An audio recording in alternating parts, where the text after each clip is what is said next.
She had been returned 7 times, rejected by families who could not see past the silence. But when she arrived at that isolated farmstead, she found a man who did something no one else had ever done. He learned to listen to her without the need for words. Can you imagine living in a world where no one tries to understand your tongue, where your very way of existing is such a burden that 7 different households send you away? Ilara Vance knew that world better than anyone. But this story took place deep in the Smoky Mountains of Tennessee in March of 1928, in an era when being different was seen as nearly a sin, and love had to find its own language to survive. Before we continue, if you are watching from somewhere in the United States or anywhere else in the world, leave a comment below telling us where you're tuning in from. This story is about acceptance and true love, and I would love to know how many people from different places will be moved by Ilara and Silas. Write your city in the comments. It really helps the channel grow and keep bringing you stories that touch the heart. Ilara Vance was 24 years old and carried the weight of 8 years of rejection on her shoulders. She was born deaf and mute into a poor family in the region of Kingsport, the 4th of 7 children in a house where food was already scarce for the mouths that could speak. Her mother, Sarah, noticed something was different when Ilara turned one and didn't respond to calls, didn't startle at loud noises, and didn't babble like the other babies had. Her father, Thomas, a hard man of the soil, refused to accept it for years. He would clap his hands near the girl's head, expecting a reaction, shouting her name louder and louder, as if volume could pierce the barrier of silence. When Ilara was 5, her father finally admitted the truth to himself. The girl was deaf and dumb, and in his view, and the view of many at that time, it was a burden God had placed on the family for some unknown transgression. Sarah cried in secret, not for the daughter she had, but for the daughter she hoped to have. Ilara grew up feeling the weight of that look of pity mixed with shame. In the village schoolhouse, she lasted 3 weeks. The teacher, Mrs. Gable, a woman of 50 with short patience, said there was no way to teach someone who couldn't hear the lessons nor answer the questions. Ilara was sent back home with a note saying she would be better served helping her mother with domestic chores. At 16, when the family could no longer feed all the children, Sarah took Ilara to Reverend Jacobs at the First Parish Church. He was a tall, thin man with round spectacles that always slid down his aquiline nose. He listened to the mother say the girl needed a place, that she was a good worker despite everything, that she knew how to clean, wash and cook by following visual examples. The Reverend promised to find a family that would accept Ilara in exchange for domestic work, food, and a place to sleep. Sarah left the church relieved. Ilara left with a tightening in her chest, realizing she was being given away like a family hound that was no longer wanted. The first family was the Millers, who owned the general store in town. They lasted 5 months. Mrs. Miller complained that Ilara didn't understand orders, that she did things the wrong way, that she wasted time trying to decipher what they wanted from her. They returned Ilara to the Reverend, saying they needed someone more efficient. The second family, the Tanners, hog farmers, lasted 3 months. The problem was the eldest son, Jeb, an 18-year-old boy who thought that Ilara, being mute, couldn't tell anyone if he touched her inappropriately. She defended herself with a cast-iron skillet, splitting his eyebrow. She was returned to the Reverend with the accusation of being violent and dangerous. Ilara tried to explain with desperate gestures what had happened, but gestures were not a recognized language, and Jeb knew how to speak very well. The 3rd, 4th, and 5th families blended in Ilara's memory like a blurred sequence of faces looking at her with disappointment. The Smiths said she frightened the children with the strange sounds she made when trying to communicate. The Perkins complained she was stubborn because she didn't obey orders she couldn't read on their lips. The Gallaghers simply said it didn't work out, without further explanation. The 6th family, the Rigbys, were the worst. They treated Ilara like a beast of burden, made her sleep in a windowless shed at the back of the house, and gave her scraps of food.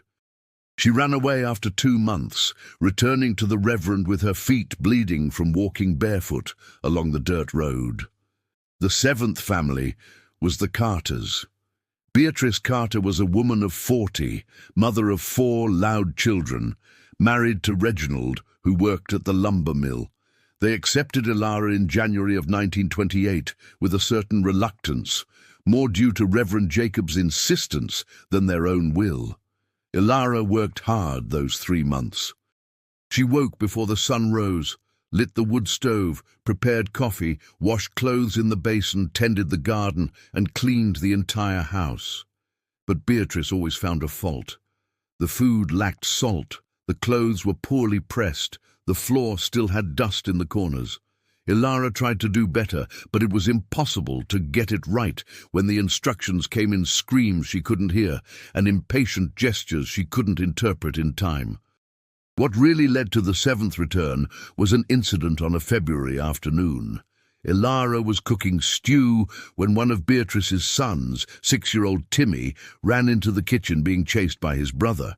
They crashed into Ilara, who knocked the pot of hot stew onto the floor. The boiling liquid splashed onto Timmy's leg, and he screamed in pain. Ilara didn't hear the scream. She only saw the child jumping and crying, saw the burn forming on the pink skin. She tried to help, grabbed a wet cloth, but Beatrice arrived like a hurricane, shoved Ilara hard, and embraced her son. Ilara saw the woman's lips move rapidly, saw the rage in her face, saw the finger pointing at the door. That night, Beatrice told her husband that Ilara was dangerous, that she had hurt the boy, that she couldn't stay another day in that house. The next day, Reginald took Ilara back to Reverend Jacob's. It was a heavy silence. She sat in the wagon looking at her own calloused hands. She knew what was happening, because it had already happened 6 times before. It was the 8th rejection, if you counted her blood family. Ilara was 24 years old and felt as if she had 60 years of weariness in her soul. When they arrived at the church, she saw the Reverend sigh deeply upon seeing her. Jacobs took off his glasses, wiped them on his vestment, a gesture he always made when he was worried. She saw Reginald explain the situation, saw the Reverend shake his head, saw in his eyes something that terrified her: resignation. Reverend Jacobs was a man of goodwill, but limited by his own world view. To him, Ilara was a poor wretch, a creature of God who needed charity, but who also presented an unsolvable practical problem. 7 families had tried and failed. He was running out of options in the village. People were already whispering that the mute girl was cursed, that she brought bad luck to the houses where she stayed.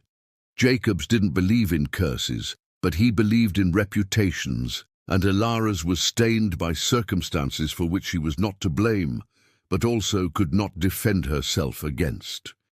Ilara spent 3 days sleeping in a tiny room at the back of the parsonage, helping the church cook, praying to a God she didn't know if he heard her, since no one else seemed to listen.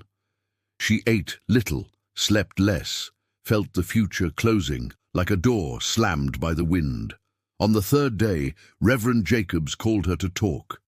He spoke slowly, articulating his words well so she could read his lips, something few bothered to do. Ilara had taught herself to decipher the movement of people's mouths. She wasn't perfect at it, but she caught enough when someone had patience. The Reverend said he had one last option. There was a man who lived alone on a small farm about 6 miles from town, up toward the ridge. His name was Silas Thorne, a widower for 6 years, a man in his early 30s who raised goats and grew corn on a modest property. Silas had come to town the previous week to buy supplies, and upon hearing Jacob's comment on Ilara's situation, said something that surprised the Reverend. He said he would accept her to work for him, that a farm always needed hands, and that her silence wouldn't be a problem since he himself wasn't a man of much conversation. Ilara heard that with a heart divided between hope and fear. Hope because it was a chance to have a roof over her head. Fear because she could no longer bear the pain of being rejected. She asked the Reverend through gestures. He sort of understood if this man was good. Jacobs hesitated before answering, admitting he didn't know Silas very well. The man had isolated himself after his wife died of fever 6 years ago. He came to town once a month to sell goat milk and buy necessities, spoke little, paid his bills, and left. People said he had gone queer with solitude, but no one had anything specific against him. He was, in the Reverend's words, a decent man who chose a solitary life. On the morning of March 1st, 1928, Ilara said goodbye to the church cook, gathered her miserable bundle of belongings. A change of clothes, a broken comb, a wooden rosary her mother had given her years ago, and climbed onto the wagon Reverend Jacobs had hired. They followed the dirt road that led out of the village toward the mountains. It was early autumn, the air still warm, but with that touch of crispness that announced colder times. Ilara watched the landscape, the fields of withered winter grass, the crooked wooden fences, the cattle grazing, the clean blue sky with lazy white clouds. The road climbed gradually. After nearly 2 hours of travel, Reverend Jacobs pointed to an entrance on the left. A narrow trail led into a property surrounded by trees. They followed for another 15 minutes until they arrived at a packed dirt yard. To the right stood a simple house of timber and plaster, a roof of red cedar shakes, a narrow porch out front. To the left stood 2 barns, one for the goats and another for storing tools and supplies. In the back, Ilara saw a small cornfield climbing the slope of the hill. Everything had an air of practical organization, but also of palpable loneliness. There were no flowers on the porch, no colorful clothes on the line, no sign of life beyond the functional. Silas Thorne came out of the house when he heard the rumble of the wagon. Ilara saw him for the first time, and her heart beat faster for a reason she couldn't identify. He was tall, must have been around 6 feet, with broad shoulders of a man accustomed to heavy labor. He wore dark twill trousers, a beige cotton shirt with sleeves rolled up to the elbows, suspenders, worn boots. Dark brown hair with a few grey strands at the temples, despite appearing to be under 40. An angular face, a strong jaw with a 2 or 3 day stubble, deep blue eyes that contrasted with skin tanned by the sun.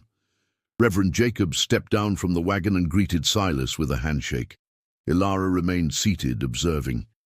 She saw the 2 men talk, saw Silas listen in silence, nod occasionally, look briefly in her direction. She couldn't read lips from that distance, so she just waited, hands crossed in her lap, mentally preparing herself for yet another attempt that would likely end like all the previous ones. Silas finally approached the wagon and extended his hand to help her down. Ilara took his hand and felt the firmness, the calluses of his palm, the heat. She stepped down, stood before him. Silas was much taller. She had to tilt her head back to look at his face. He examined her for a moment, not with the morbid curiosity she was used to, but with something that looked like practical assessment. Then he nodded, took her bundle from the wagon, and indicated with a simple gesture that she should follow him. Reverend Jacobs said goodbye, saying he would return in a month to see how things were. Ilara saw the wagon pull away down the trail, kicking up dust, saw her last link to the village disappear among the trees. She turned and saw Silas waiting at the door of the house. She followed him, climbed the 3 steps of the porch, and entered. The interior of the house was simple but clean. A living room with a wooden table, 4 chairs, an old but well-kept sofa, a cupboard against the wall. Through an open door, one could see the kitchen with a wood stove, a stone sink, shelves with supplies. Silas crossed the room and opened another door, showing a small bedroom. There was a single bed with a shuck mattress, a chest at the foot, a window with a faded curtain.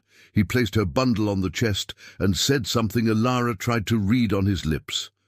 She caught the words room and you. She understood that this would be her space.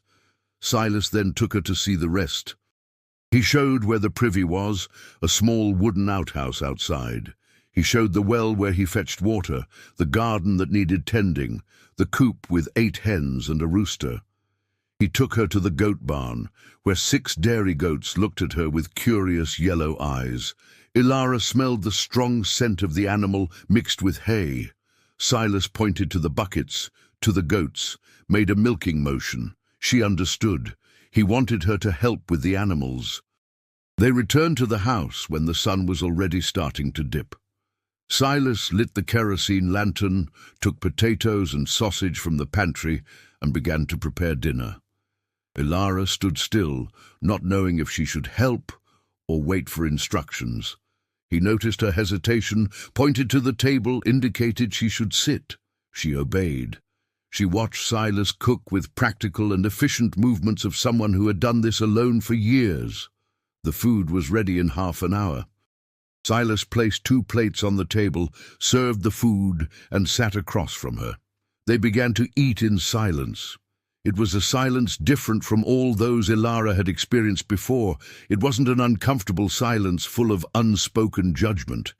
It wasn't a silence of pity. It was just the silence of 2 people who didn't speak, each for their own reasons. Silas because he was a man of few words by nature and solitude. Ilara because she couldn't speak. But in that silence there was a kind of peace she hadn't felt in years. After dinner, Silas pointed to the dishes, to the sink. Ilara understood, got up, and began to wash. He stood watching for a few minutes to make sure she knew what to do, then went out to check the animals before it got completely dark. Ilara washed every plate with care, dried them, put them away where she saw he had taken them from. She wiped the table, swept the kitchen floor. When Silas returned, he found everything tidy. He looked around, seemed satisfied, and nodded that she could go to her room to rest. Ilara lay on the narrow bed dressed, covered herself with the thin quilt she found folded in the chest. Through the window, she saw the crescent moon shining in a sky full of stars. She heard, not with ears, but with the vibration her body picked up, the muffled sounds of Silas moving through the house, getting ready to sleep. She closed her eyes and let silent tears escape. She didn't know yet if they were tears of relief or fear of what was to come. Maybe both. In the first few days, Ilara and Silas established a silent routine. She woke with the light of dawn, dressed quickly, went to the kitchen. She found Silas already awake, coffee already ready. He indicated with simple gestures what was needed: fetch water from the well, feed the chickens, collect eggs, tend the garden. Ilara obeyed every instruction, worked hard, wanted to prove she was worth keeping there. Silas wasn't demanding, but wasn't especially gentle either. He treated her as he would treat any hired hand, with basic respect, but without intimacy. By the end of the first week, Ilara knew the farm routine by heart.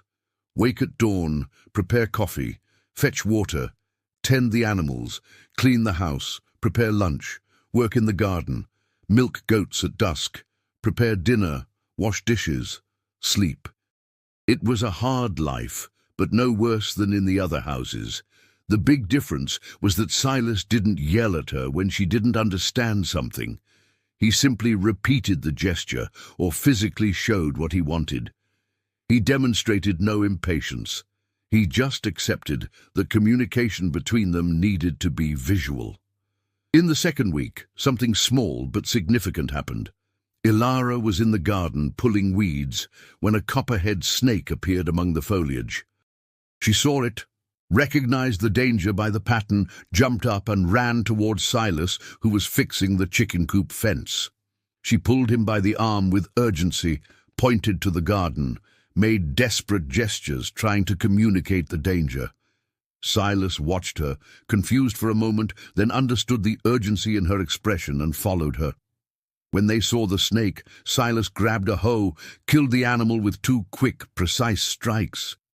Then he turned to Ilara, and for the first time since she had arrived, he smiled.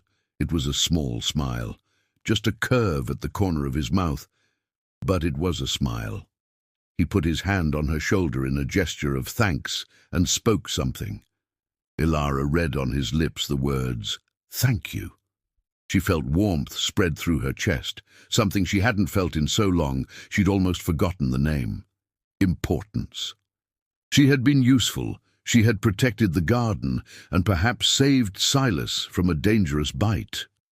After that day, something subtly shifted between them. Silas began to look at Ilara not just as a worker, but as a person. He noticed she always waited for him to eat first before serving herself, so he started serving her plate at the same time as his. He noticed she never took the last slice of bread, so he started dividing it in half. Small gestures of consideration that meant the world to Ilara because they were gestures of equality, not charity. Ilara also observed Silas with growing curiosity. She noticed he never received visitors, never went to town except once a month, spent his evenings reading old books by lantern light. She noticed the faded photograph on the living room wall, a pretty woman in a light dress, smiling at the camera. She deduced it was his late wife. She noticed how Silas sometimes stood still, staring at the horizon with an expression of deep sadness, as if trapped in a past that wouldn't let him go. At the end of the third week, Silas needed to go to town to sell goat milk and buy supplies. He indicated that Ilara stay and look after the property. She nodded, actually relieved not to have to face the townspeople who would surely ask silent questions with loud stares. After Silas left with the wagon, Ilara took the opportunity to do a deep clean of the house.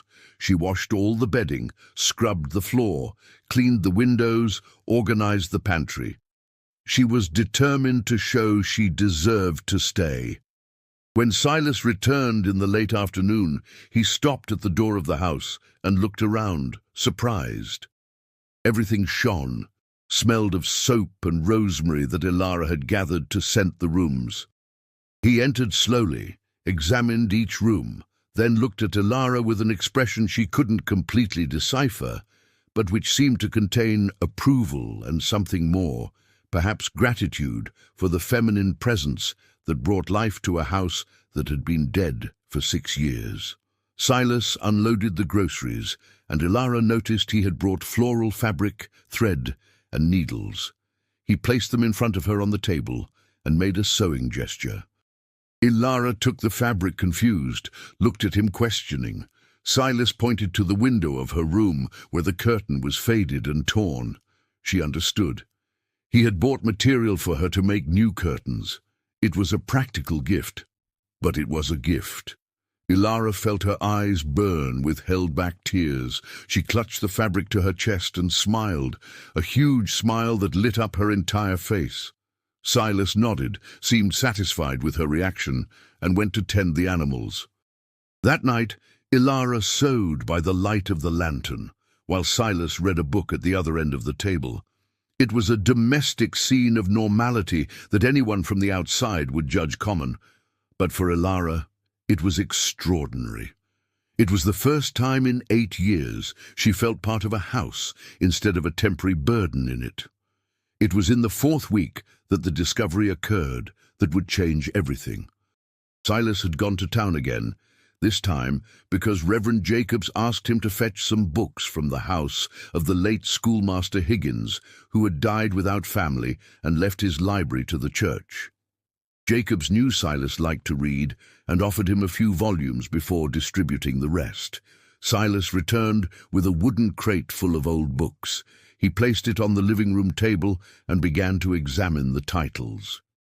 There was everything: translated French romances, history books, treatises on agriculture, even a first aid manual. At the bottom of the box, Silas found a thin book with a worn leather cover. The title was almost faded, but still legible: The Manual of the Deaf and Dumb Alphabet.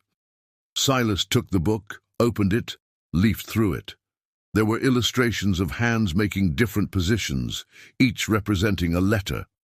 There were also explanations on how to communicate with deaf people, on the importance of patience and facial expression. It was an old book, probably from decades ago, but the information was still relevant. Silas stood holding that book for several minutes, thinking. Ilara entered the room bringing fresh coffee and saw Silas with the book. She approached curiously, tried to see what he was reading. Silas turned the book so she could see the illustrations of the hands. Ilara widened her eyes, took the book with reverence, leafed through page by page. Her hands trembled. This was language. It was a form of communication made specifically for people like her. She had never seen anything like it before, never knew it existed. She looked at Silas with an expression of plea and hope mixed together. He understood without her needing to ask. He nodded slowly and said something she read perfectly on his lips. "I will learn." 3 simple words that contained an immense promise. Silas Thorne, a solitary and silent man, was going to learn an entire language just to be able to speak with her. Ilara felt her heart squeeze with emotion so strong it almost hurt. She hugged the book against her chest and for the first time in 8 years of rejection, allowed herself to feel true hope. Maybe, just maybe, this 8th attempt would be different. Maybe this man who hid from the world was exactly the person God had reserved for her. Maybe silences could meet and create their own language. That night, Silas lit all the lamps in the house to have more light. He sat at the table with the manual open and began to study. Ilara sat beside him, closer than she usually did, watching every illustration, every explanation. Silas started with the letter A, folded his thumb against his palm, and closed the other fingers. He showed it to Ilara. She nodded excitedly, took his hand, and adjusted the position of the fingers with more precision. His hand was large and rough, hers small and delicate. The touch lasted longer than necessary. They continued through the following letters: B, C, D, E, F. Silas learned slowly but with determination, repeating each sign several times until he memorized it. Ilara helped him, corrected him, demonstrated. Sometimes she made signs that weren't in the book, signs she herself had invented over the years to express herself. She showed the sign she used for water, fingers undulating like liquid, the sign for eat, fingers going to the mouth, the sign for sleep, palm on the cheek and head tilted. Silas watched fascinated. It wasn't just an alphabet, it was a living language Ilara had created out of necessity. He took an old notebook and began to note down every sign she showed, drawing the hand positions, writing the meaning beside them. Ilara watched him document her language and felt something grow inside her chest, something warm and frightening and wonderful all at the same time. They stayed up late that night until the oil in the lamps ran out and they were forced to stop. When they finally got up to sleep, Silas looked at Ilara and made the sign for good night he had just learned, letter by letter, Goodnight. It was slow, imprecise, but it was communication. Ilara smiled so big her whole face shone in the dim light of the last lamp. She replied with the same sign, faster, more fluid. Then she pointed to him, to the book, and made the sign she used for thank you, hand on her heart, and then extended toward the person. Silas didn't know the exact meaning, but understood the essence. He nodded, touched her shoulder lightly in a goodnight gesture, and each went to their room. Ilara lay in her new bed with floral curtains she herself had sewn and hugged her pillow. For the first time since she could remember, she wasn't just rejected being tolerated.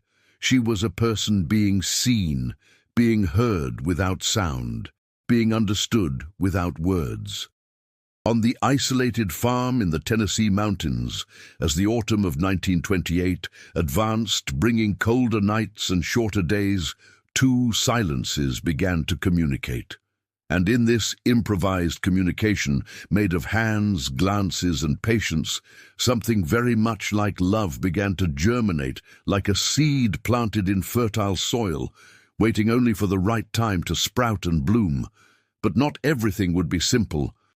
The past has a way of returning when least expected, and the tranquility of that farm was about to be disturbed by people who believed they were doing good, when in reality they were only projecting their own prejudices and guilt.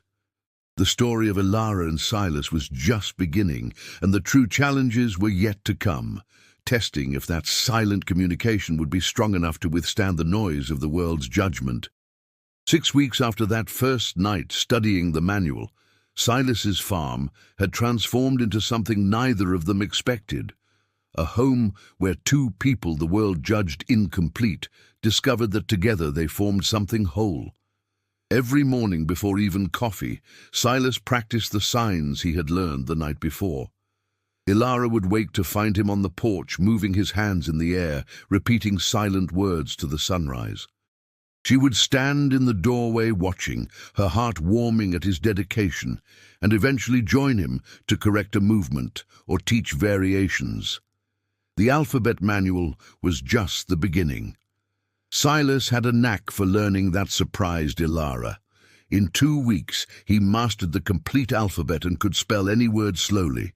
In a month, he already knew more than 50 signs Ilara used daily. But what really made the difference was when he began to create new signs with her, specific signs for their life on that farm. They invented one for each goat, based on physical characteristics. The goat with the black spot on its ear earned the sign of an ear touched with a finger. The oldest goat earned the sign of a beard being pulled. It was a language just for them, a private dictionary of a shared life. Meals changed completely in nature. Before, they were silent encounters where each ate lost in their own thoughts. Now they were animated conversations made of hands flying over the table. Silas told about the day's work, about the fence that needed fixing, about the kid goat that would be born soon. Ilara told about the garden, about the recipes she wanted to try, about the bird that made a nest near the kitchen window. They were simple conversations of simple people, but for Ilara, they were everything. It was the first time in her life someone actually talked with her, not about her. On a late April afternoon, while Ilara was picking collard greens in the garden, Silas appeared with a serious expression. She stopped what she was doing, worried there was a problem. He approached and began to make signs. "I want," he signed, "to ask you a question." Ilara nodded, encouraging him. Silas hesitated, then continued spelling slowly. "WHY did 7 families return you?" Ilara felt her stomach tighten. She hadn't expected that question, though she knew it would come eventually. She wiped her hands on her apron, thought for a moment on how to explain 8 years of rejection in limited signs. She started slowly. "They," she signed, pointing far away, indicating the families, "did not try." Then she made the sign for speaking by tapping her fingers together near her mouth, and the sign for hearing by pointing to her ear, and shook her head no. "They only spoke and expected me to hear." Silas furrowed his brow, processing. "And did you try to show that you couldn't?" Ilara nodded vigorously. "I tried," she signed with emphasis. "But they got," and here she made an expression of exaggerated anger and impatience, "irritated. They think I am." And she tapped her own chest. "Dumb." A word she spelled letter by letter, D-U-M-B. Silas's face closed in an expression of anger Ilara had never seen in him. "You are not dumb," he signed forcefully. "They are the dumb ones, for not trying to understand." Ilara felt hot tears flow without warning. No one had ever defended her like this. No one had ever blamed the other people instead of blaming her. Silas saw the tears, and his expression immediately softened. He took a step forward and with hesitation raised his hand and wiped a tear from her face with his thumb. The touch was gentle, lasted longer than necessary. Ilara looked into his blue eyes and saw something there that made her heart race. It wasn't pity, it was anger for her, it was indignation on her behalf, it was care. Maybe it was even more than that. Silas let his hand fall, seemed to realize the intimacy of the gesture, and retreated a little. "You are smart," he signed. "Learn fast, work hard. Anyone sees that, except those blind people." Ilara smiled through the tears. "Thank you," she signed, placing her hand on her heart as she always did. Then she pointed to him and spelled slowly, "Y-O-U different. You good." Silas shook his head. "I am not good," he signed. "I am alone. It has been a long time since—" And here he stopped, searched for the right sign, didn't find it, so he spelled Talked. "You made me remember that talking is good." They stood there, stopped among the collard greens, looking at one another, hands still but saying more in the silence than words would say. It was Ilara who broke the moment, going back to picking the greens with a flushed face. Silas stayed another instant watching her work, then went to tend to his tasks. But something had changed between them that afternoon. A line had been crossed from mutual respect into more dangerous and thrilling territory. If you are enjoying this true love story, leave your like and subscribe to the channel so you don't miss the next chapter. In the following weeks, that new proximity manifested in small gestures that both pretended not to notice, but both felt deeply. Silas began finding wildflowers on the kitchen windowsill every morning without ever seeing Ilara put them there. Ilara began finding her chair always positioned with better light from the lantern for sewing at night, without ever seeing Silas move it. When they worked near each other, there were more accidental touches that perhaps weren't so accidental. Hands brushing when passing tools, shoulders touching as they walked side by side, fingers lingering when teaching a new sign. One night of a full moon in mid-May, Silas was reading at the table when Ilara entered from the kitchen bringing hot tea. She placed the cup near him and was about to move away when he held her wrist gently. Ilara stopped, heart accelerating, looked at him questioning. Silas put down the book and signed, "Sit, I want to show you something." Ilara sat down, curious. Silas opened a drawer in the table and took out the notebook where he had been noting down all the signs they learned. She already knew that notebook. Sometimes they studied together from it, but this time Silas opened to a new page, from the middle of the notebook onward. Ilara saw that he had drawn something different. They weren't just hands in positions. It was a complete drawing of two people, one clearly male and the other female, making signs to one another. Underneath, Silas had written, "Our language." Ilara looked at him surprised. Silas looked bashful, scratched the back of his neck in a gesture of nervousness. "I thought," he signed slowly, "that our language deserves a name. It is not just sign language. It is our language, of us two." Ilara felt her chest tighten with emotion. She turned the following pages and saw that Silas had begun to document everything in a more organized way, categorizing signs by themes: animals, food, work, feelings. On the last page with content, he had written a list of words that didn't have signs yet. Ilara read, longing, hope, future, and down at the bottom, with smaller handwriting as if he were afraid to write it, love. She looked at him and saw that Silas was watching her with new intensity, waiting for a reaction. Ilara pointed to the word love on the page and made a questioning expression. Silas swallowed hard, then made a sign she had never seen.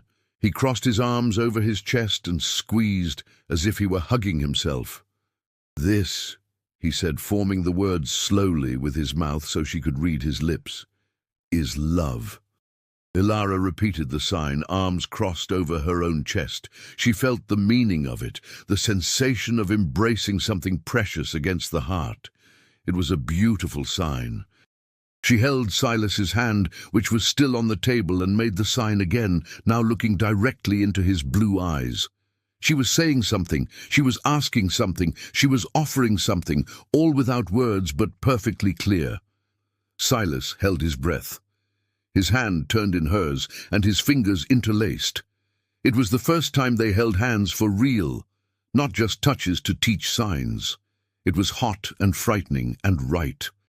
He made the sign for love back, arms crossed on his chest, looking at her with an intensity that made Ilara feel as if she were catching fire inside.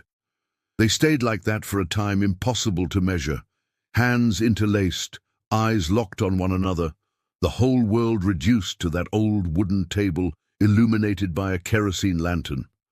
It was Silas who finally let go of her hand, slowly, with reluctance. He was a man of principles, a man of respect, and Ilara was under his roof as a worker. It wouldn't be right to rush anything. It wouldn't be right to take advantage of her situation. But what he felt was written clearly on his face, and Ilara saw it, and kept that in her heart like treasure. That night she took a long time to sleep, stayed looking at the moon through the window with floral curtains, touching her own lips and smiling alone.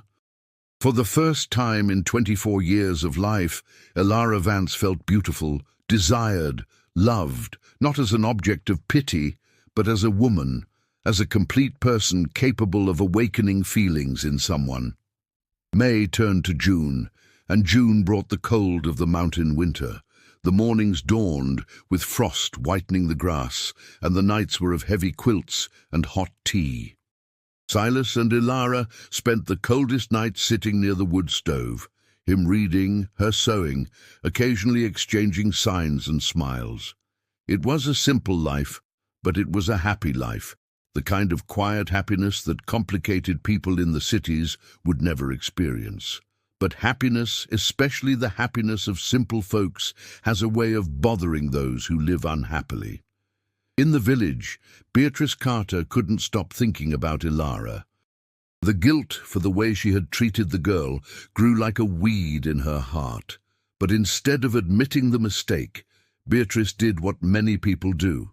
She transformed guilt into worry, worry into judgment, judgment into action.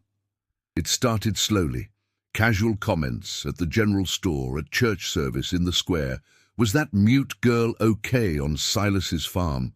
Was he not taking advantage of her since she couldn't speak, couldn't ask for help? A single man with a young woman on an isolated farm, was that appropriate? No one had seen Ilara for months. No one knew how she was. Shouldn't they verify? The comments spread like fire in dry grass. Other women of the village, some of the same ones who had rejected Ilara in their homes, suddenly discovered themselves worried about her well-being. Wasn't it guilt turning into concern? Wasn't it pure hypocrisy? Maybe it was both. But genuine concern or not, the result was the same. A growing movement that something needed to be done about Ilara's situation on the solitary widower's farm. Reverend Jacobs began to hear the complaints in late June. First it was Beatrice who sought him out after the service, saying she was extremely worried, that she didn't sleep, thinking if she had done the right thing letting Ilara go to that man's house. Then it was Mrs. Mary, Mrs. Teresa, Mrs. Sarah, all suddenly extremely worried about the mute girl none of them wanted to keep in their own homes. Jacobs was a good man, but he was also a man of his time and position. A pastor in a small village had social responsibilities beyond spiritual ones. He promised he would visit Silas's farm to verify if Ilara was well, but even saying this, a speck of doubt began to grow in him. What if the women were right? Silas was a good man before his widowhood, but 6 years of solitude changed people, and Ilara couldn't defend herself verbally if something was wrong. Maybe it really was necessary to intervene. Silas knew nothing of this when he went to town in the first week of July to sell goat cheese and buy supplies. Ilara stayed on the farm as always. He would return before nightfall. Silas followed the dirt road with the wagon, grey winter sky overhead, thinking of Ilara and what he felt for her. He needed to make a decision soon. It wasn't right to keep her as a worker when what he really wanted was to keep her as a wife. But what if she didn't want to? What if she was just grateful, not in love? What if he was misinterpreting her looks, her smiles, her lingering touches? In town, Silas went straight to Mr. Miller's store. He delivered the cheese, received payment, began to gather the supplies he needed. That was when he noticed the strange silence. People who used to greet him politely now looked away. Conversation stopped when he approached. There was something in the air, something wrong. Mr. Miller, a man of 60 who always treated Silas well, leaned over the counter and spoke low. "Silas," he said, "folks are talking about the girl who's with you. They say it ain't proper." "The Reverend wants to talk with you." Silas felt irritation rise. "Talk about what?" he asked with a controlled but tense voice. "Ilara works for me, receives food and shelter, is being treated well. What problem is there in that?" Miller scratched his head awkwardly. "It's just that she's a girl, unmarried. You're a single man. Folks talk, you know how it is." Silas clenched his fists. "Ilara was rejected by 7 families," he said with a hard voice. "Nobody wanted her. I gave her a place where she is respected and useful, and now the same people who rejected her want to judge." Miller sighed. "I know, Silas, I know. But the Reverend wants to talk. Best you go there and resolve this before it turns into a bigger problem." Silas took his supplies, paid, left the store with a clenched jaw. He went straight to the church. He found Reverend Jacobs in the small office beside the vestry. The Reverend stood up when Silas entered, indicated he should sit. Silas remained standing. "You called for me, Reverend?" Silas asked, straight to the point. Jacobs took off his glasses, cleaned them on his vestment, a nervous gesture Silas already knew. "Sit, my son," he said with a paternal voice. "We need to talk about Ilara." Silas sat on the edge of the chair, body tense. "What about Ilara?" The pastor clasped his hands on the table. "People are worried, Silas. A young woman, alone with a man on an isolated farm. You understand it doesn't seem proper." Silas felt anger boil. "Ilara isn't alone with me in the sense these gossips suggest," he said with a controlled voice. "She has her own room. She's treated with respect. She works and receives in return." "What is improper about that?" Jacob sighed. "I believe you, Silas, I truly do. But Ilara cannot defend her own honor, cannot speak if something is wrong. That leaves her vulnerable, understand? People want to be sure she is well." Silas stood up abruptly. "Sure?" he exploded. "Where was this certainty when she was returned 7 times? Where was this concern when nobody wanted her? Now that she is happy, now that she is in a house where she is valued, now comes the concern." Jacobs also stood up. "I understand your anger, Silas, but I have responsibility over Ilara. It was I who placed her with you. If something goes wrong, it is my fault. I need to visit her, talk with her, make sure everything is well." Silas took a deep breath, trying to calm himself. "Make your visit then," he said, "but you won't find anything wrong. Ilara is happy on the farm, happier than she ever was in this village full of hypocrisy." He left the church, slamming the door, returned to the wagon, climbed up, whipped the horses harder than he intended. Rage boiled inside him, not for the Reverend's visit, but for the injustice of it all. Ilara finally had peace, had a place, had someone who communicated with her, and the world couldn't bear to leave her in peace, had to stick its nose in, had to judge, had to destroy under the pretext of protecting. On the way back, Silas made a decision. He wasn't going to wait anymore. He was going to ask Ilara to marry him. If they were married, no one could say anything, no one could question. She would be protected by him legally, socially. Of course, this only made sense if she wanted to marry him, but Silas was almost sure she did. He saw it in her eyes, in her smiles, in the way she found excuses to touch him. He arrived at the farm when the sun was already low on the horizon. Ilara came running from the goat barn when she heard the wagon, a wide smile on her face. But the smile died when she saw his expression. "What happened?" she signed worriedly. Silas got down from the wagon, unloaded the supplies, and then held both her hands. "We need to talk," he signed. "Important thing." They entered the house. Silas lit the lantern, prepared coffee, sat in front of her. Ilara waited anxiously, nervous hands in her lap. Silas began to sign slowly, choosing each sign with care. "People in town are talking," he explained.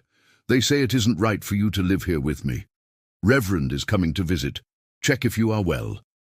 Ilara widened her eyes in alarm. "Will he take me away?" she signed rapidly. "Will I have to leave?" Silas held her hands firmly. "No," he signed with emphasis. "Not if I can help it, but people talk because we are not married. If we were married, they couldn't say anything." He stopped, swallowed hard, then continued. "Ilara," he signed with hands trembling slightly. "Are you happy here?" She nodded vigorously. "Very happy," she signed. "Happier than ever in life." "But I am also happy," signed Silas. "Happier since you arrived. House is no longer empty. Heart is no longer empty." Ilara felt tears fill her eyes. She waited, heart beating so strong she was sure he could hear it. Silas got down from the chair and knelt in front of her. "Ilara," he signed, "do you want to marry me? Want to stay here not as a worker but as a wife, as mistress of this house and of my heart?" Ilara couldn't respond with signs because her hands were trembling too much. Instead, she slid from the chair and threw herself into his arms, hugging tight, burying her face in his neck, crying tears of pure happiness. Silas hugged her back, pressed her against his chest, felt her small body tremble with emotion. They stayed like that for a long time, kneeling on the kitchen floor, embracing as if the world would end if they let go. When they finally separated, Ilara made the sign of love Silas had taught, arms crossed over her chest. Then she pointed to him and nodded repeatedly. "Yes, yes, yes," her face said clearer than any word.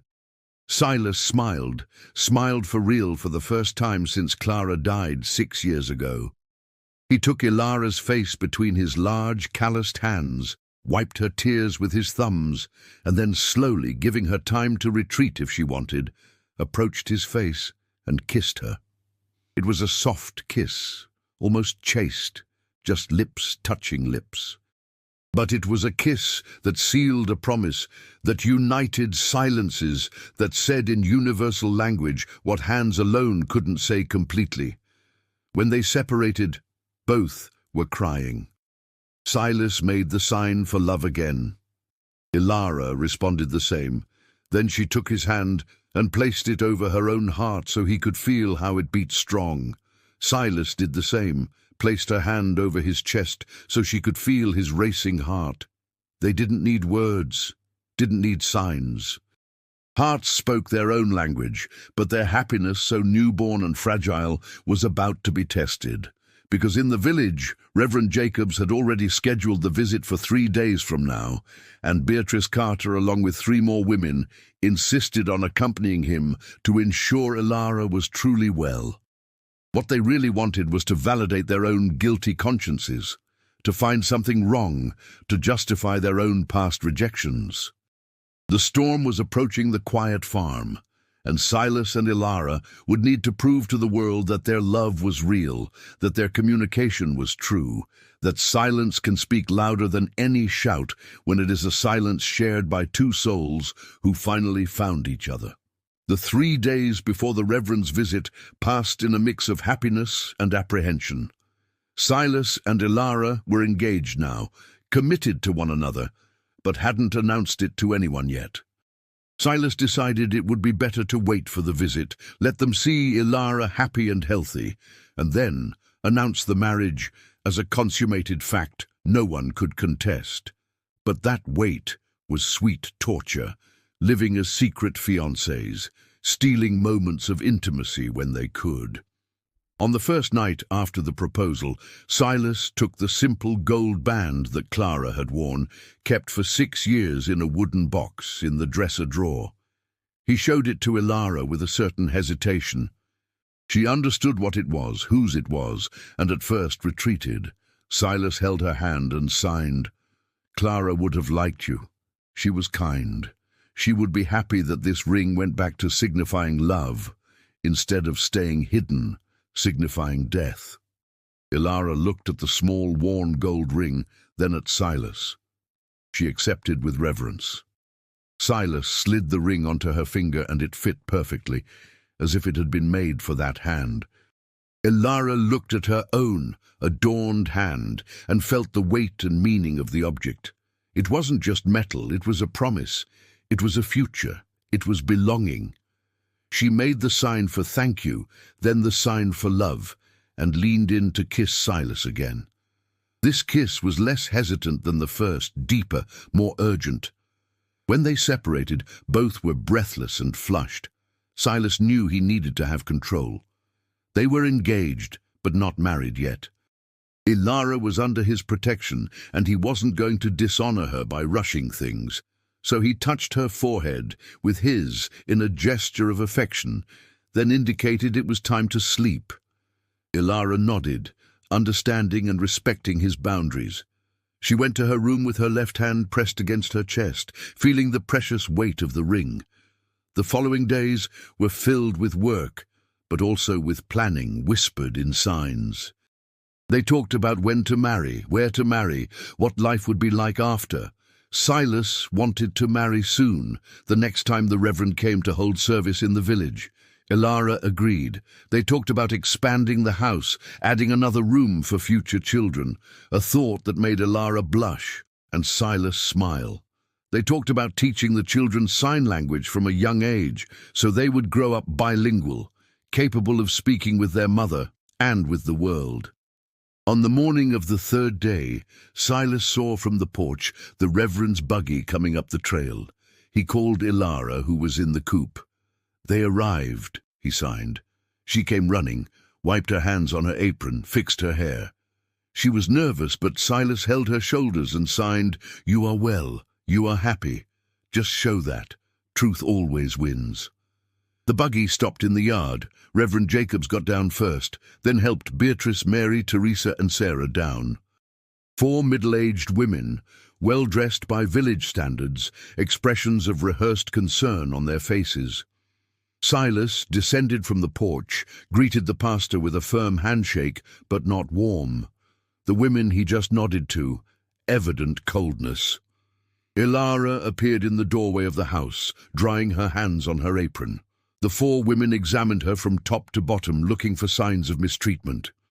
But what they saw was a healthy young woman, face flushed from outdoor work, body at a good weight of someone who eats well, clothes clean and well-tended, hair tied in a pretty bun.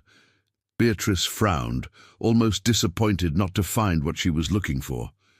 Reverend Jacobs approached Ilara with a gentle smile. "Ilara," he said, articulating slowly, "how are you? Are you being treated well here?" Ilara looked at Silas. He nodded encouragingly. She turned to the Reverend and made a yes sign with her head vigorously, then placed her hands on her heart and smiled. Jacobs looked confused at Silas. "She is saying she is well," explained Silas. "Very well."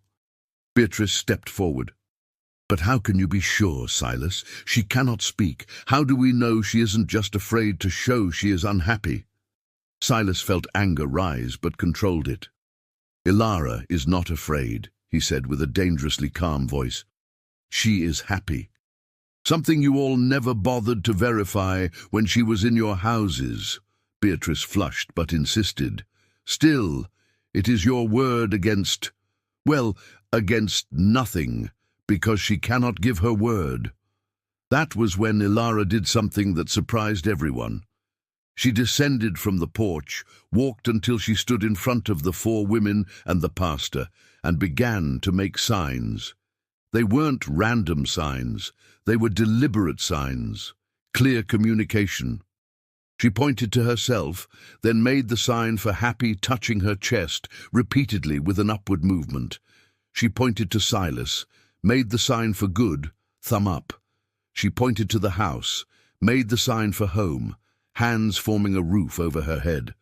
She pointed to the women and her expression changed. She made the sign for rejection, pushing with her hands away. Then she pointed to Silas again and made the sign for acceptance, arms open, welcoming. The women looked confused at the signs. Silas took a step forward. "I will translate what Elara is saying," he announced with a firm voice. "She is saying she is happy here, that I am good to her, that this house is her home, that you rejected her, and that I accepted her." Reverend Jacobs watched, fascinated. "Silas," he said slowly, "you learned sign language." Silas nodded. "I learned. I spent the last 2 months learning. Elara and I talk every day. She tells me everything, her thoughts, her feelings, her dreams. She has a voice, Reverend. It is you people who never bothered to listen." Elara continued signing, now more rapidly. Silas translated. "She is saying that in the 7 houses where she stayed, no one tried to communicate with her. You screamed orders she couldn't hear, got impatient when she didn't understand, treated her like a dumb animal. Here," she says, "someone finally learned her language. Someone finally saw her as a person." Mrs. Mary, the oldest woman of the group, wiped tears discreetly. She had been the 5th family, the one who returned Elara, saying she was stubborn. Now she saw clearly that the stubbornness was her own, incapable of making the minimum effort of communication. Elara hadn't finished yet. She took something from her apron pocket. It was a folded paper. She opened it and showed it. It was a drawing she had made in the last few days, a drawing of 2 people holding hands, signs written around. Love, home, happiness, future. Underneath she had written with neat handwriting, Elara and Silas.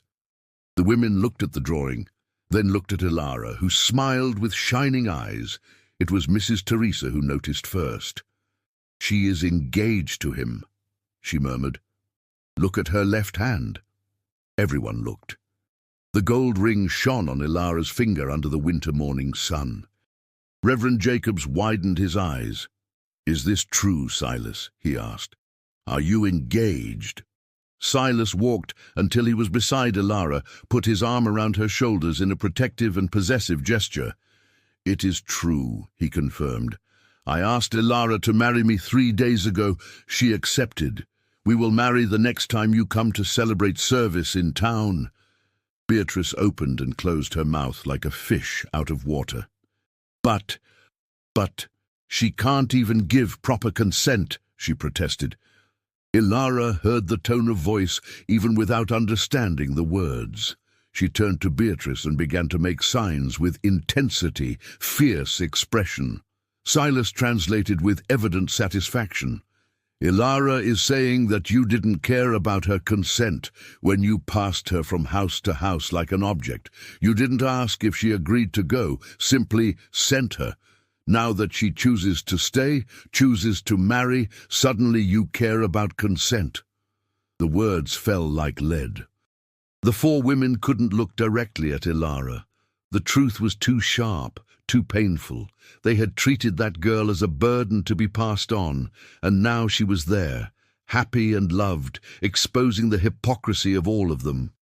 If you are following along and getting emotional with this true love story, leave your like. It helps a lot for the channel to keep bringing stories that touch the heart.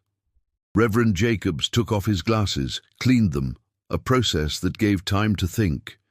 When he spoke again, his voice was different, humbler. "Elara," he said, articulating well, "do you really want to marry Silas? You aren't being pressured." Elara looked at the pastor, then at Silas with love so obvious on her face that words would be redundant. She turned to the Reverend and made a series of signs that Silas translated. "No one pressured me, Reverend. For the first time in life, someone respects me. Someone learns with me instead of demanding I learn alone." Someone sees me as an equal. I love Silas. I want to marry him. I want to have children with him. I want to grow old with him on this farm. This is my choice, my first true choice in life." The silence that followed was profound. Jacobs put his glasses back on, looked at Silas, then at Ilara. His eyes were moist. "I ask forgiveness, Ilara," he said with a choked voice. "I should have done more for you. I should have demanded that the families make a real effort. I failed you. But I see now that God had a better plan. He brought you to where you needed to be." He turned to Silas. "Do you love her?" he asked directly. Silas didn't hesitate. "I do," he replied. "More than I thought I could manage to love again after losing Clara. Ilara brought light back to my life. She is smart, hard-working, kind, and made me remember that solitude is no way to live." Jacobs nodded. "Then I will marry you. Saturday 2 weeks from now, after the service in town. Will you come?" Silas and Ilara looked at each other, had a silent conversation in quick signs. He asked if she wanted to marry in town with everyone watching. She hesitated, said she was afraid of judgment. He said they didn't need to prove anything to anyone, but that a public wedding meant complete legal protection. No one could question later. Ilara thought, then agreed. "Need to be public," she signed, "so they can never say it wasn't real." "We will go," confirmed Silas to the Reverend. "We want a complete wedding, registered without doubts." Reverend Jacobs smiled. "It shall be done. Now, as for witnesses—" "I will be a witness," interrupted a male voice. Everyone turned. Daniel, the blacksmith, was walking across the yard coming from the trail. He must have arrived during the conversation and waited for the right moment. He was a big, strong man with a thick beard and kind eyes. The only friend Silas had kept through the years of solitude. "I will be a witness with joy," he repeated, coming close and extending his hand to Ilara. "It is a pleasure to meet the woman who brought my friend back from the land of the living dead." Ilara smiled and shook his hand. Daniel turned to the 4 women who were still embarrassed and silent. "And you," he continued with a harder tone, "should be ashamed. Ilara never did harm to anyone. Her only crime was being born different, and instead of helping, you rejected. At least have the decency now to leave her in peace with her happiness." Mrs. Sarah, the oldest of the group, took a step forward. She had been the 4th family, the one who returned Ilara, saying she frightened the children. She had tears in her eyes now. "Ilara," she said slowly, "I am sorry, truly. I was cowardly and lazy. You deserved better. You deserve to be happy.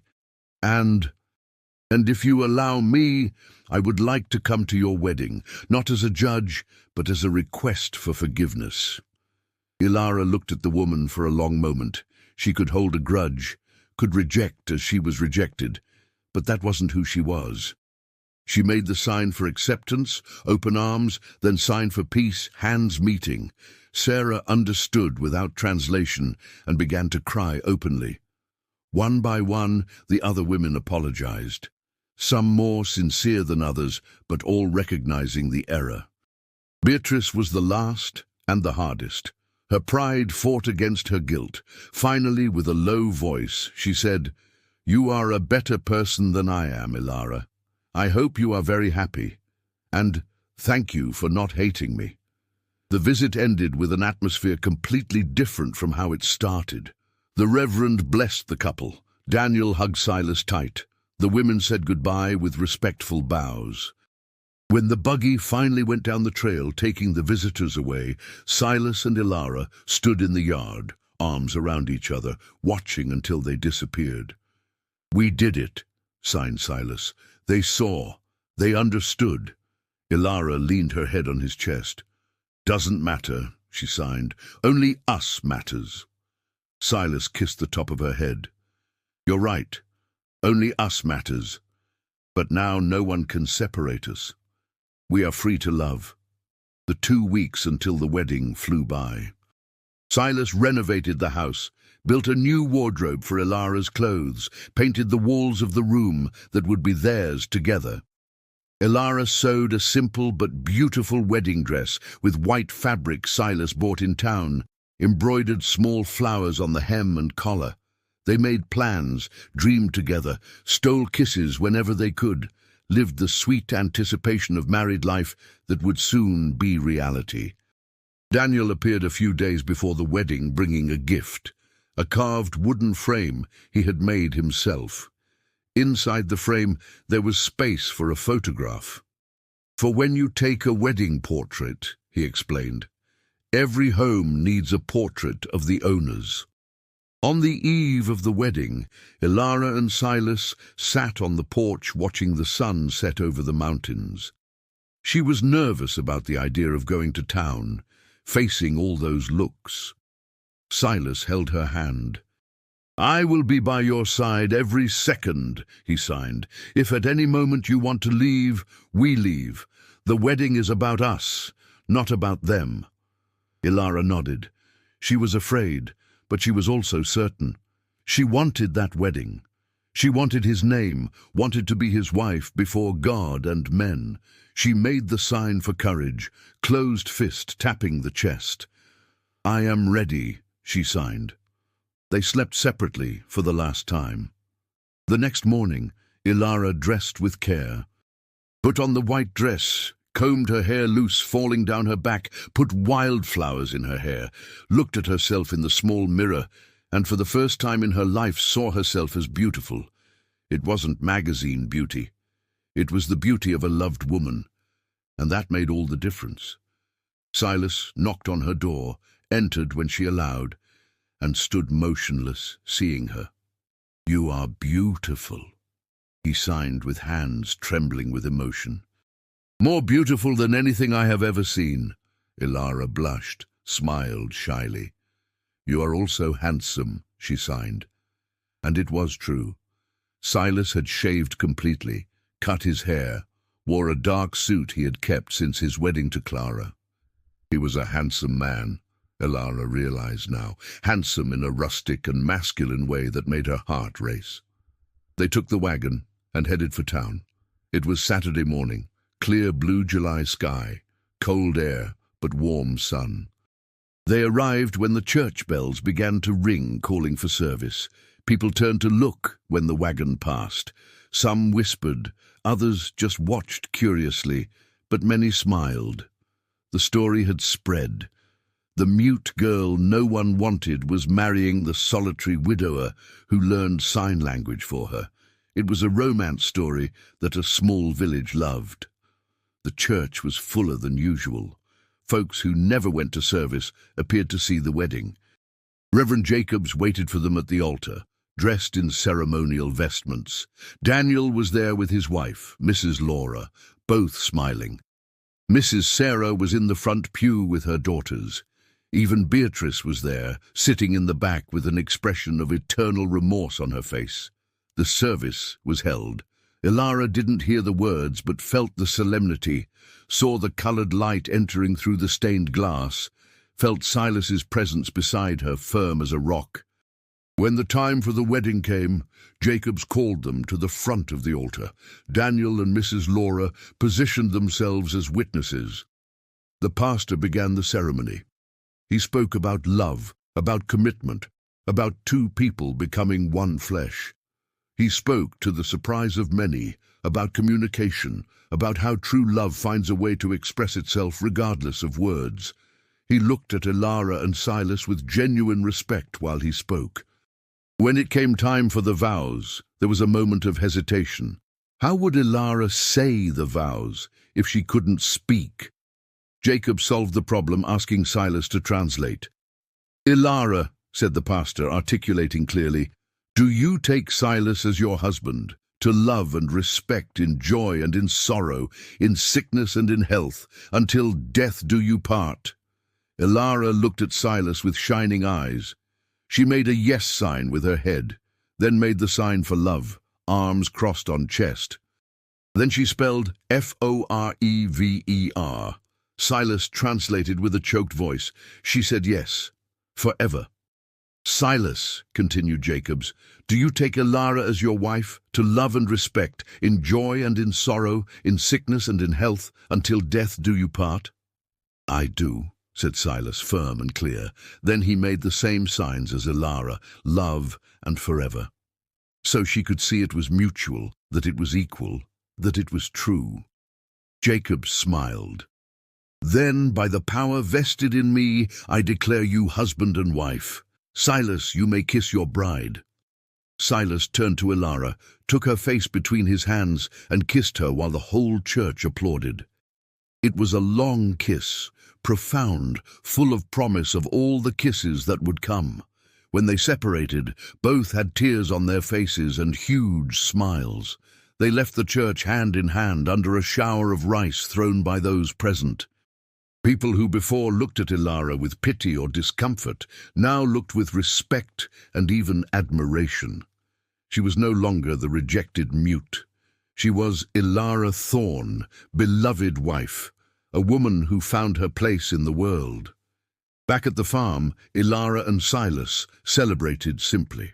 Daniel and Mrs. Laura came to have dinner with them, brought wine, toasted the couple. When the friends left at dusk, Silas and Ilara finally were alone as husband and wife. Silas picked Ilara up in his arms and carried her over the threshold, an ancient tradition she knew. He placed her on the floor gently, and the two stood looking at each other, suddenly shy. They had been engaged for weeks, but now it was different. Now they were married. Now it was allowed. It was right. It was sacred. Silas signed, "We have our whole lives. Doesn't need to be today if you aren't ready." Ilara smiled, touched his face affectionately. "I am ready," she signed. "I am ready for everything with you." What happened next was private, sacred, only theirs. But it was a night of true love, of two people becoming one, of eloquent silences and touches that said more than 1,000 words. It was a night of discoveries and tenderness, of soft laughter and happy tears, of promises made not with voice but with body and whole soul. The following months were of adjustment and happiness. Ilara discovered that being married was different from just living with someone. It was true partnership. It was building together. It was being consulted and valued. Silas involved her in all the farm decisions, asked her opinion, respected her ideas. The farm's production even improved because Ilara had an eye for organization and details Silas alone didn't have. In September, Ilara felt the first nausea. She recognized the signs because she had cared for pregnant sisters in childhood. She told Silas, with hands trembling with emotion and expectation, "I think I am pregnant," she signed. Silas stood motionless for 3 seconds, then shouted with joy, picked Ilara up, spun her in the air, hugged tight. "Going to be a father," she signed, laughing and crying at the same time. "We are going to have a baby." The pregnancy was smooth. Ilara worked on the farm until she got too heavy, then concentrated on preparing things for the baby. She sewed tiny clothes, made soft blankets, prepared the room with Silas's help. They talked to her belly, Silas aloud and Ilara in signs. The two convinced the baby needed to know both forms of communication from the womb. In May of 1929, a year and 2 months after Ilara arrived at that farm, expecting the 8th rejection, she gave birth to a healthy girl with blue eyes like her father and dark hair like her mother. They named her Claire Helen, honoring both important women in Silas's life. Little Claire was born screaming, lungs functioning perfectly, and Ilara cried with relief because her daughter could hear, could speak, wouldn't go through the same difficulties she went through. But Ilara and Silas decided something important. Claire would learn sign language along with spoken English. She would grow up bilingual, capable of communicating with her mother the same way she communicated with her father and the world. And so it was done. Before turning 1, Claire was already making simple signs. Milk, more, mama, papa. Silas was proud, telling anyone who would listen that his daughter knew 2 languages before turning 1 year of age. Years passed in the steady rhythm of country life. Claire grew strong and smart, a girl of easy laughter who served as a bridge between the silent mother and the noisy world. By 3, she was already translating for neighbors who came to visit, explaining her mother's signs with the patience of an adult in a child's body. Other children were born. Peter in 1931, John in 1933, Teresa in 1935. 4 children who filled the farm with noise and life, all learning signs before forming complete sentences, all growing with a natural understanding that difference doesn't mean less. The house needed to be expanded twice. The cornfields grew, the goat herd increased. Modest but real prosperity arrived at that once isolated property. Ilara became a reference in the region. When they discovered there was a deaf child in the neighboring village, the family sought Ilara, asking for help. She spent weeks teaching the parents, teaching signs, teaching patience. The child blossomed. Other families came. Ilara began to teach sign language at the church on Saturdays for anyone who wanted to learn. Silas was always by her side, translating when necessary, supporting unconditionally. In 1940, Ilara and Silas were sitting on the porch watching the sunset, as they did every night the weather allowed. They were 42 years old now, hair with strands of white, bodies marked by hard work, but eyes still shining with love that had only grown with the years.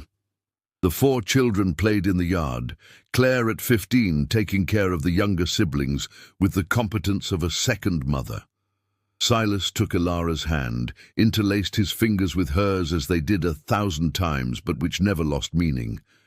"Are you happy?" He asked in signs, a question he asked periodically because her answer never ceased to matter. Ilara turned to him, face marked by time, but still beautiful in his eyes. "Happier than I dreamed possible," she signed. "You saved me, Silas. Gave me life when I only existed." Silas shook his head. "We saved each other," he signed. "I was dead inside. You brought me back." Ilara rested her head on his shoulder. She thought of all the people who said she was useless, that she was a burden, that she would never be anything. Thought of the 7 families who rejected her. Part of her wanted to find them and show, "Look what I built, look at my family, look at my happiness." But the bigger part of her, the part Silas helped grow, knew she didn't need to prove anything to anyone. Her revenge was simply being happy.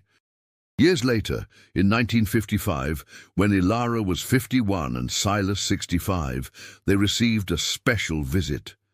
Claire, now married to a doctor from the capital and living in Nashville, returned with important news. "Mama," she signed with animation, "I want you to know I am helping to found a school for deaf children in the capital. A real school where they will learn, where they won't be treated as incapable. And I want to name it in your honor, the Ilara Thorne School." Ilara cried, something she did more easily in old age. "No need," she signed. "I didn't do anything special." Claire held her mother's hands. "You did everything," she said aloud while signing. "You taught me that different isn't less. That love finds a way. That communication doesn't need sound. You taught me to be a bridge, not a barrier. And now I will teach other children what you taught me. Please, let the school have your name." Ilara looked at Silas. He had tears in his eyes too. "It is your legacy, love," he signed. "Accept it." Ilara nodded, unable to form signs because her hands trembled too much with emotion. Claire hugged her tight and Silas hugged both, and there on that farm that was once synonymous with solitude and now transpired love, 3 generations celebrated a silent victory against prejudice and rejection. Silas passed away in 1962 at 72 years old, sleeping peacefully with Ilara by his side. She woke and realized he had departed during the night without pain, just slipping from sleep into death. She held his hand, which was cold, and allowed herself to cry, as she hadn't cried since she was a child. 34 years together. 34 years of love, of perfect communication, of absolute partnership. How would she continue without him? But she continued because she had children, grandchildren, a school with her name, a community of deaf people who saw her as a pioneer and heroine. Ilara lived another 19 years without Silas. Years filled with teaching, with family, with purpose. She never married again. How could she? Silas had been the only one who truly saw her, the only person who made the effort to learn her language. That cannot be replaced. Ilara Vance Thorne passed away in 1981 at 77 years old, surrounded by 4 children, 16 grandchildren, and 5 great-grandchildren. Her funeral was huge. People came from 3 states, deaf and hearing together, all making signs of farewell, of gratitude, of love. They buried her beside Silas in the village cemetery, under a headstone that had a special inscription. She spoke without voice. He heard without sound. Together, they taught that love is a universal language. The Ilara Thorne School continues operating decades later, teaching hundreds of deaf children who now are no longer rejected, but celebrated, no longer hidden, but proudly visible. In the entrance of the school, there is a black and white photograph of Ilara and Silas on their wedding day. She, with a white dress and flowers in her hair, he with a dark suit and discreet smile, both looking at one another with love so obvious it crosses time.